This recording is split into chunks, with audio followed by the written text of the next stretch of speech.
Antigamente, uma pessoa que conseguia seu primeiro emprego era cobrada a abrir uma conta bancária em alguns bancos para receber o seu salário todo mês. E em muitos casos, essa seria a única conta bancária que essa pessoa teria o resto da vida. Hoje, com tantas opções, essa realidade mudou. E cada vez mais as pessoas estão usando contas de bancos digitais como Nubank, Mercado Pago, Banco Inter e vários outros que estão aí no mercado. Para você ter uma ideia, apenas o Nubank já conseguiu bater a marca de 112 milhões de clientes apenas no Brasil. E se for contar os clientes que o Nubank também tem em outros países, esse número chega a mais de 130 milhões de pessoas. Isso daqui só mostra que está dando certo para o Nubank e para outros bancos digitais. Agora, e para você? Qual é a melhor escolha para a sua realidade? Um banco tradicional ou esses bancos digitais? Não sabe a resposta? Para você fazer a melhor escolha, eu vou trazer aqui nesse vídeo diferenças entre os bancos tradicionais, que a gente já conhece, dos bancos digitais, que é a nova modinha do momento. Então, fica até o final desse vídeo e seja bem-vindo. Eu me chamo Ademir, esse é o canal Mais Dinheiro e eu me lembro ainda de alguns tempos atrás, onde eu fiz a minha primeira conta em um banco e foi na Caixa Econômica Federal. No tempo, eu fiz uma conta poupança, onde eu ia retirar uma parte do meu salário, reservar nessa conta poupança e deixar ali para um caso de alguma emergência. Agora, nesse tempo, já existia esses bancos digitais. É claro que eles não tinham tantos clientes como tem hoje em dia, principalmente o Nubank, só que ainda existia toda aquela desconfiança por trás desses bancos digitais, se eles iriam quebrar, se era mesmo confiável pôr o nosso dinheiro nesses bancos. Então existia muito preconceito por trás desses bancos digitais e eu mesmo era sim uma pessoa que não tinha praticamente nenhuma confiança nesses bancos digitais. Por isso, abri uma conta na Caixa Econômica Federal. No tempo, eu ainda procurei saber se existia agências físicas do Nubank para poder tirar algumas dúvidas. E eu não encontrei nenhum tipo de informação sobre isso. E aqui é onde está a primeira diferença gigantesca entre esses bancos tradicionais e os bancos digitais. Primeiro, os bancos tradicionais são esses bancos que a gente conhece e que ouve falar bastante. Banco Santander, Itaú, Banco do Brasil, Bradesco, Caixa Econômica. Esses bancos que a gente até passa pela calçada deles, vai até o caixa eletrônico, retira dinheiro. Os bancos digitais como Nubank, Mercado Pago, Banco Inter, eles têm sim agências físicas, mas não na mesma quantidade que esses bancos tradicionais. Santander, Caixa Econômica, Banco do Brasil, não é igual. A quantidade de agências é muito reduzida desses bancos digitais. Outra coisa, a gente se acostumou a chamar esses bancos como Nubank, Mercado Pago, Banco Inter, como bancos digitais. Mas na realidade, eles não podem ser chamados de bancos digitais porque eles são fintechs. E agora deu na pedra, né? O que é fintech? Fintechs são empresas de tecnologia que prestam serviços financeiros para seus clientes, serviços como pagamento de boleto, eles têm cartão de crédito, também fazem transferência. Agora, são limitados a algumas coisas, diferente dos bancos tradicionais. Agora, dois pontos principais que fizeram essas fintechs crescerem tanto no gosto dos brasileiros foi duas coisas.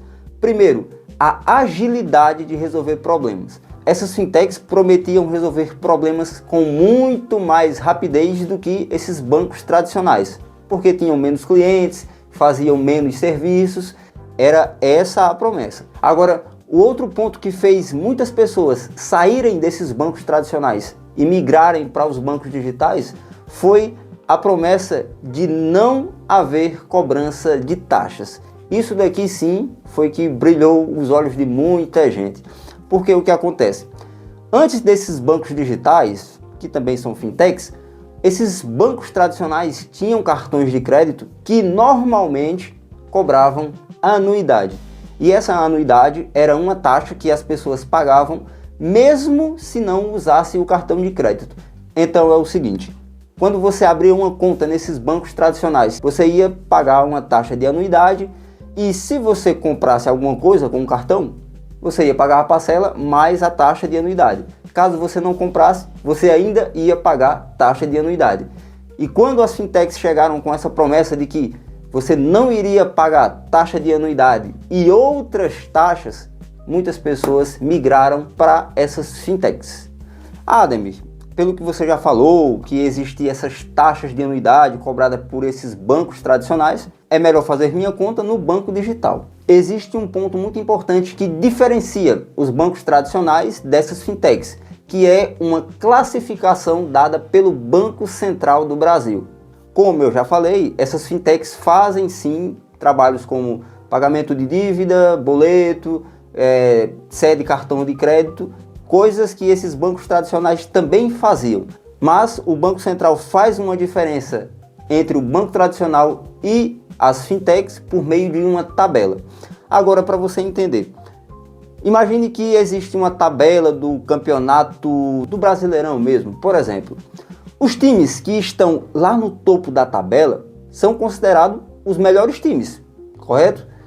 Também existe uma tabela que é feita pelo Banco Central e esses bancos tradicionais estão mais acima do que essas fintechs. Tanto que esses bancos tradicionais são postos nesta tabela como bancos S1.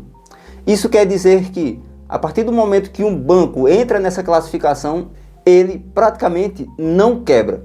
E isso acontece porque apenas esses bancos que são considerados S1, que é aqueles tradicionais, Santander, Bradesco, Caixa Econômica, Banco do Brasil, Banco BTG também, eu esqueci de colocar, esses bancos, eles concentram praticamente 10% do PIB do Brasil. E por esse motivo, como uma forma de defesa, os bancos que estão classificados nessa posição, eles são protegidos, praticamente não quebram. Isso daqui não acontece com essas fintechs, elas não estão nessa mesma classificação. E outro ponto que fez muita gente olhar com outros olhos para essas contas de bancos digitais foi o fato de que esses bancos digitais têm uma conta que é uma conta de pagamento, não é conta corrente. Conta corrente é nesses bancos tradicionais. A maioria dessas fintechs tem contas de pagamentos. Só que diferente das contas correntes, no caso das fintechs, existe um rendimento pago. Quando você deixa algum dinheiro parado, apenas parado nessas contas dos bancos digitais, ele vai render. Você não precisa fazer nenhum tipo de investimento. Só em deixar esse dinheiro na conta do banco digital, esse dinheiro vai render. Isso não acontece na conta corrente desses bancos tradicionais.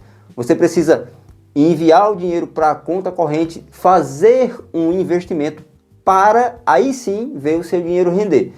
Isso também é um outro ponto que faz muita gente migrar para as contas digitais. Depois de tudo isso que eu te expliquei, deixa aqui nos comentários qual é melhor, na sua opinião, banco tradicional ou banco digital. No meu ponto de vista, cada um tem uma qualidade.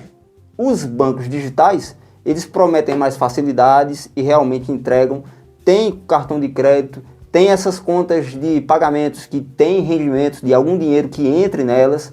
Então isso sim é um belo atrativo. E o principal, não cobram taxas de anuidade e também outras taxas que os bancos tradicionais cobravam. Hoje eles não cobram mais por conta de tanta concorrência, mas já cobraram um dia.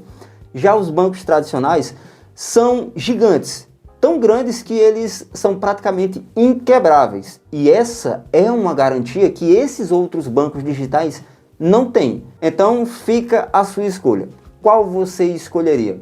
Banco tradicional ou banco digital? Eu mesmo escolho pelos dois.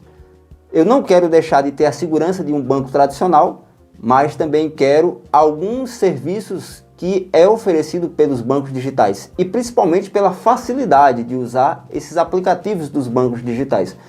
Eu acho que não dá para ser 8 ou 80. Você pode ter uma conta de cada, tranquilamente. E você faz a separação do seu dinheiro e escolhe qual vai usar no dia a dia, qual vai fazer investimento, qual vai fazer pagamento, de qual você vai usar o cartão de crédito e vida que segue. Bom, esse foi o vídeo de hoje. Espero ter te ajudado, espero que você faça uma boa escolha na hora de ver qual o melhor banco para a sua realidade. Obrigado por assistir esse vídeo até aqui. Antes de sair do vídeo, clica no gostei, me ajuda bastante. Também verifica sua inscrição no canal. Não se esquece que toda semana tem vídeo novo. Então, até um próximo vídeo. Valeu!